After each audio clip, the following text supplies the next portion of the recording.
Assalamualaikum warahmatullahi wabarakatuh. Perkenalkan saya Najwa dari kelas 12 IPS 4. Di sini saya akan menjelaskan tentang program linier dan model matematika dengan metode uji titik pojok. Yang pertama, program linier.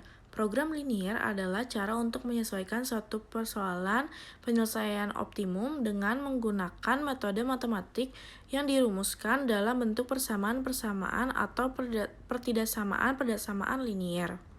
Kemudian model matematika.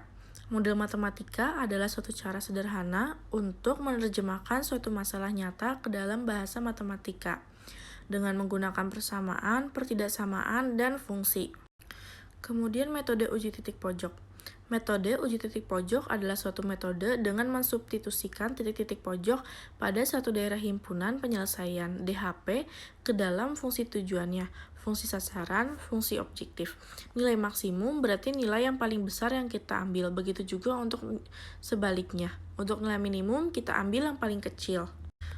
Dari gambar DHP di sini, titik pojoknya yaitu titik A, titik B, dan titik C. Langkah-langkah menentukan nilai optimum dengan uji titik pojok. Yang pertama, kita harus membuat model matematikanya, terdiri dari fungsi kendala dan fungsi tujuan. Kemudian yang kedua, tentukan daerah himpunan penyelesaiannya, DHP, dan titik pojoknya. Yang ketiga, kita harus mensubstitusikan semua titik pojok ke fungsi tujuannya, dan tentukan yang diminta, apakah nilai maksimum atau nilai minimum. Contoh soal yang pertama, kita di soal pertama ini diminta untuk menentukan nilai maksimum fungsi tujuan fx, y sama dengan 1500x ditambah 1250y berdasarkan DHP berikut. Ini DHP-nya, titik pojoknya ada di titik 0, titik A, C, dan B. Nah, cara penyelesaiannya itu, karena titik pojoknya ada titik A, B, C, dan 0, tetapi titik C-nya belum ada koordinatnya, sehingga harus kita cari dulu dengan eliminasi kedua persamaan garis. Nah, X tambah Y sama dengan 60 dikali 2000, 2500 ditambah 2500X ditambah 2000Y sama dengan 1400 dikali 1. Kemudian eliminasi keduanya. Kemudian hasilnya X sama dengan 40. Kemudian substitusikan X sama dengan 40 ke persamaan X tambah Y sama dengan 60. X tambah Y sama dengan 60. 40 tambah Y sama dengan 60. Kemudian dikurang, hasilnya Y sama dengan 20. Sehingga titik C adalah 40,20. Kemudian substitusikan semua titik pojok ke fungsi tujuan f, X, Y sama dengan 1500 tambah 1250Y. Yang A, 0,60, F sama dengan 1500 dikali 0 ditambah 1250 dikali 60, hasilnya 75.000. Yang B, 56,0, F sama dengan 1500 dikali 56 ditambah 1250 dikali 0, hasilnya 84.000. Yang C, 40,20, F sama dengan 1500 dikali 40 ditambah 1250 dikali 20 sama dengan 85.000. Kemudian yang nolnya, 0,0, F sama dengan 1500 dikali 0 ditambah 1250 dikali 0 sama dengan 0. Jadi fungsi F, X, Y sama dengan 1500X ditambah 1250Y. Di titik C, 40,20 dengan nilai maksimumnya yaitu F sama dengan 85.000. Nah, ini grafiknya bisa dilihat ya. DHP-nya yang diarsir berwarna biru. Kemudian titik pojoknya adalah 0, A, B, dan C. Tetapi titik B belum ada koordinatnya, sehingga kita harus mencari dengan cara mengeliminasi kedua persamaannya. Kita akan mengeliminasi keduanya. X tambah 2Y sama dengan 10, 4X tambah 3Y sama dengan 24. Kemudian dikali 4 dan dikali 1. 4X tambah 8Y sama dengan 40, 4X tambah 3Y sama dengan 24. Kemudian dikurang, hasilnya 5Y sama dengan 16. Y sama dengan 16 per 5. Kemudian kita substitusi Y sama dengan 16 per 5 ke persamaan X tambah 2Y sama dengan 10. X tambah 2Y sama dengan 10, X tambah 2 dikali 16 per 5 sama dengan 10. X sama dengan 18 per 5. Sehingga titik B-nya adalah B 18 per 5, 16 per 5. Kemudian substitusikan semua titik pojok ke fungsi tujuannya. F, X, Y sama dengan 3X tambah 4Y.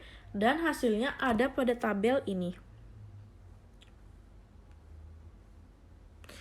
Jadi cara cari taunya itu kayak 0 dikali 3 sama dengan 0, 0 dikali 4 sama dengan 0, 6 dikali 3 sama dengan 18, 0 dikali 4 sama dengan 0. Begitu seterusnya ke bawah. Jadi nilai minimum fungsinya F, X, Y sama dengan 3X tambah 4Y, berarti hasilnya 23,6. Kemudian contoh soal yang ketiga. Soalnya, seorang anak penderita kekurangan gizi diharuskan makan 2 jenis tablet vitamin setiap hari. Tablet pertama mengandung 5 unit vitamin A dan 3 unit vitamin B. Sedangkan tablet kedua mengandung 10 vitamin A dan 1 unit vitamin B. Dalam satu hari, anak itu memerlukan 20 unit vitamin A dan 5 unit vitamin B. Jika harga tablet pertama 400 perak per biji dan tablet kedua 600 perak per biji, tentukan pengeluaran minimum untuk pembelian tablet per harinya. Yang pertama, cara menyelesaikannya, kita harus membuat model matematikanya terlebih dahulu. Misalkan, banyaknya tablet 1 sebanyak X biji dan tablet 2 sebanyak Y biji. Maka kita harus membuat tabel model matematikanya seperti ini. Nah, setelah membuat tabelnya, berarti kebutuhan vitamin yang optimal adalah tidak boleh kurang dari, sehingga tanda ketaksamaan yang digunakan adalah lebih dari. Nah, kita harus menentukan model matematikanya. Kendalanya 5X ditambah 10Y lebih dari 20, 3X ditambah Y lebih dari 5, X lebih dari 0, Y lebih dari 0. Fungsi tujuannya, Z sama dengan F, X, Y sama dengan 400X ditambah 600Y. Kemudian kita akan menentukan grafik dan DHP-nya. 5X ditambah 10Y lebih dari 20. Berarti 0,2, 4,0. 3X ditambah Y lebih dari 5. Berarti 0,5, 5 per 3,0. Grafik DHP-nya bisa dilihat di sini. DHP-nya yang diarsir menjadi biru ya. Titik pojoknya adalah titik A, B, dan C. Kita tentukan koordinat titik B dengan eliminasi kedua persamaan. 5X ditambah 10Y sama dengan 20. 3X ditambah Y sama dengan 5. Kemudian dikali 1 dan dikali 10. 5X ditambah 10Y sama dengan 20. 30X ditambah 10Y sama dengan 50. Kemudian dikurang. Hasilnya min 25X sama dengan min 30X. X sama dengan 6 per 5. Kemudian substitusikan X sama dengan 6 per 5 ke persamaan 3X ditambah Y sama dengan 5. 3X ditambah Y sama dengan 5. 3X dikali 6 per 5 ditambah Y sama dengan 5. Y sama dengan 7 per 5. Sehingga titik B adalah 6 per 5, 7 per 5. Kemudian substitusikan semua titik pojok ke fungsi tujuannya. Z sama dengan F, X, Y sama dengan 400X ditambah 600Y. Dan hasilnya seperti tabel berikut ini. Tabel yang ini ya. Seperti yang tadi. Jadi nilai minimum untuk fungsi tujuan tersebut adalah 1320. Kenapa sih kok yang diambil 1320? Karena nilai minimum. Jadi nilai minimum itu yang diambil yang paling kecil. Artinya pengeluaran minimum untuk pembelian tablet per harinya adalah Rp1.320. Sekian penjelasan dari saya. Wassalamualaikum warahmatullahi wabarakatuh.